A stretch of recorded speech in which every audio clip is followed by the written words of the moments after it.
Bukan. Satu, dua, tiga. Assalamualaikum warahmatullahi wabarakatuh. Kami dari kelompok 1. Perkenalkan, saya Suraba. Perkenalkan, nama saya Rifan. Perkenalkan, saya Salva. Saya Kaina. Saya Nada. Akan menjelaskan materi suhu dan kalor.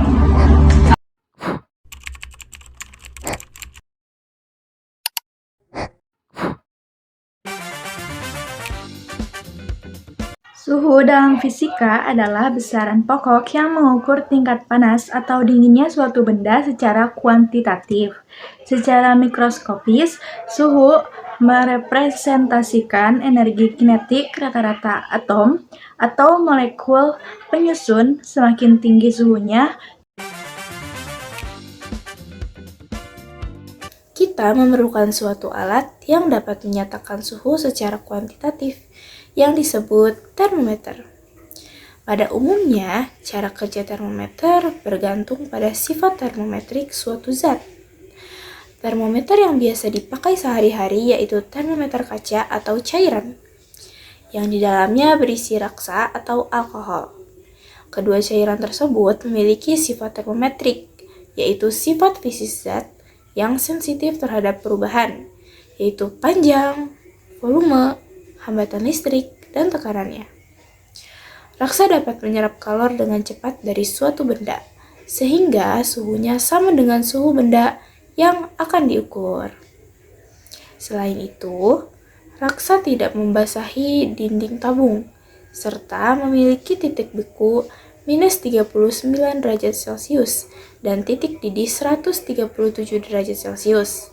Adapun alkohol membeku pada suhu minus 114 derajat Celcius dan mendidih pada suhu 78 derajat Celcius. Jadi, termometer raksa sangat baik untuk mengukur benda yang memiliki suhu rendah.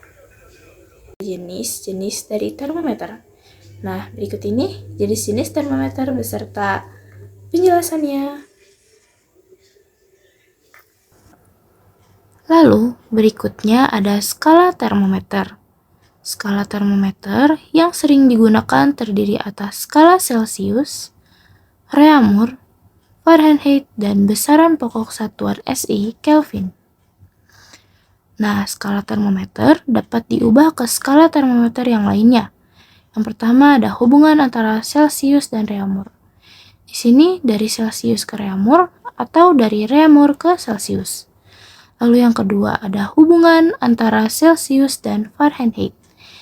Ini antara Celcius ke Fahrenheit atau sebaliknya. Yang ketiga ada hubungan antara Reaumur dan Fahrenheit, yaitu dari Reaumur ke Fahrenheit atau dari Fahrenheit ke Reaumur.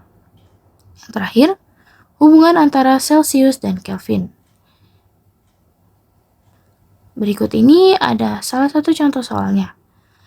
Suhu suatu ruangan adalah 25 derajat Celcius. Tentukan suhu ruangan tersebut dalam skala derajat Reaumur, Fahrenheit, dan Kelvin. Di sini yang diketahui suhu dalam Celcius. Lalu kita akan mengerjakan jika diubah menjadi derajat Reaumur. Jadi, kita menggunakan rumus dari Celcius ke Reaumur, yaitu 4/5 dikali suhu Celcius. Jadi, derajat Reaumur sama dengan 4/5 dikali 25 derajat sama dengan 20 derajat Reaumur.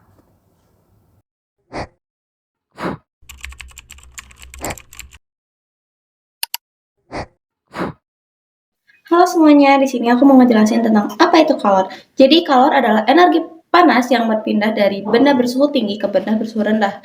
Satuan internasionalnya adalah joule.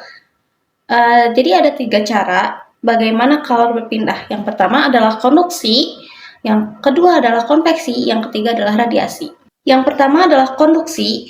Jadi konduksi itu adalah perpindahan panas dari benda padat tanpa perpindahan partikelnya. Contohnya kayak mau ngaduk kopi panas pakai sendok. Dan yang kedua adalah konveksi. Konveksi itu adalah perpindahan panas melalui zat cair atau gas beserta partikelnya. Contohnya terjadinya angin darat dan angin laut. Dan yang ketiga adalah radiasi. Perpindahan panas tanpa perantara apapun. Dan hanya partikelnya, contohnya matahari yang ke bumi. Matahari yang menyinari bumi.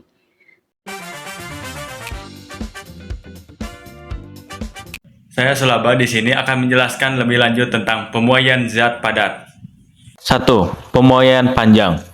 Ketika suatu batang diberikan kalor atau dipanaskan, maka batang tersebut akan mengalami perubahan ukuran. Perubahan ukuran disebabkan karena suhu batang berubah. Karena batang diberikan kalor, maka suhu batang menjadi naik.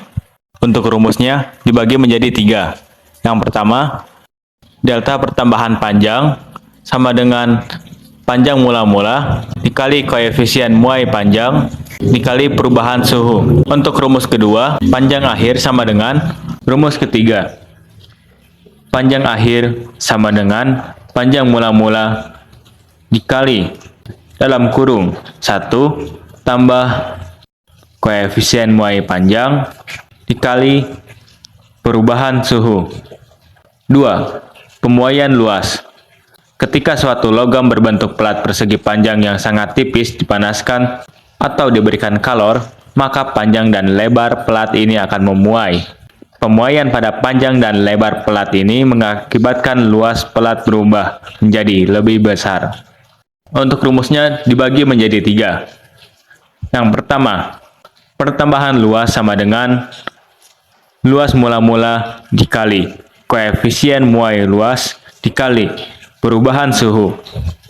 Rumus kedua, luas akhir sama dengan luas mula-mula ditambah pertambahan luas.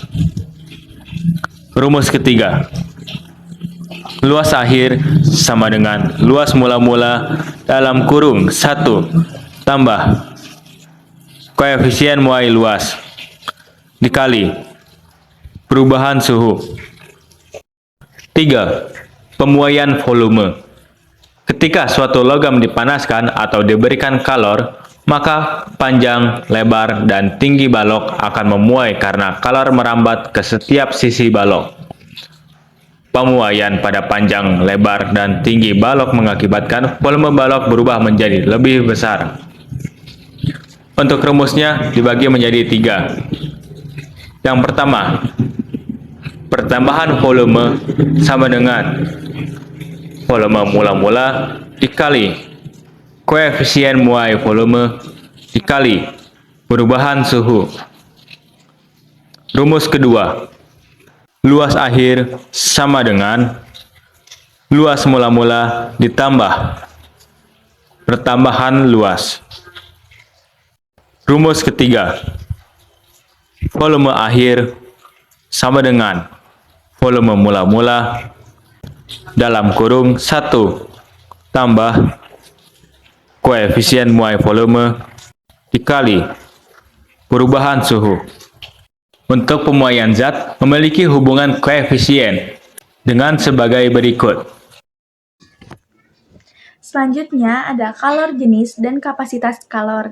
Kalor jenis merupakan banyaknya kalor yang diperlukan oleh 1 kg zat untuk menaikkan suhu sebesar 1 derajat. Rumus kalor jenis merupakan Q sama dengan M dikali C dikali delta T.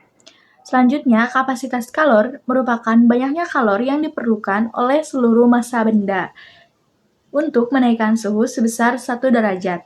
Rumus kapasitas kalor yaitu C sama dengan Q dibagi M dikali delta T. Selanjutnya ada perubahan wujud zat atau yang disebut kalor laten. Yang pertama ada mencair atau melebur. Dari padat menjadi cair itu memerlukan kalor. Yang kedua membeku. Dari cair menjadi padat melepaskan kalor. Yang ketiga menguap. Dari cair menjadi gas memerlukan kalor. Yang keempat mengembun. Dari gas menjadi cair melepaskan kalor. Yang kelima menyublim. Dari padat menjadi gas memerlukan kalor. Yang terakhir mengkristal atau deposisi. Dari gas menjadi padat melepaskan kalor. Selanjutnya asas Black merupakan hukum kekekalan energi untuk kalor. Jumlah kalor yang dilepaskan oleh benda bersuhu tinggi akan sama dengan jumlah kalor yang diterima benda bersuhu rendah. Saya Rifan Lesmana, di sini saya akan menjelaskan pemuaian zat. Pemuaian zat.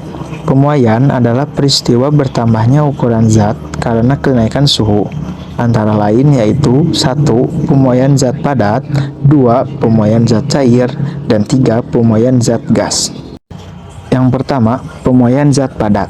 Pada zat padat, pemuaian tidak terlalu besar karena partikel-partikelnya rapat. Bisa terjadi dalam 3 bentuk. Yang pertama, pemuaian panjang, pemuaian luas, dan pemuaian volume. Contoh, rel kereta diberi celah, dan contoh lainnya, jembatan dibuat sambungan khusus. Yang kedua ada pemuaian zat cair.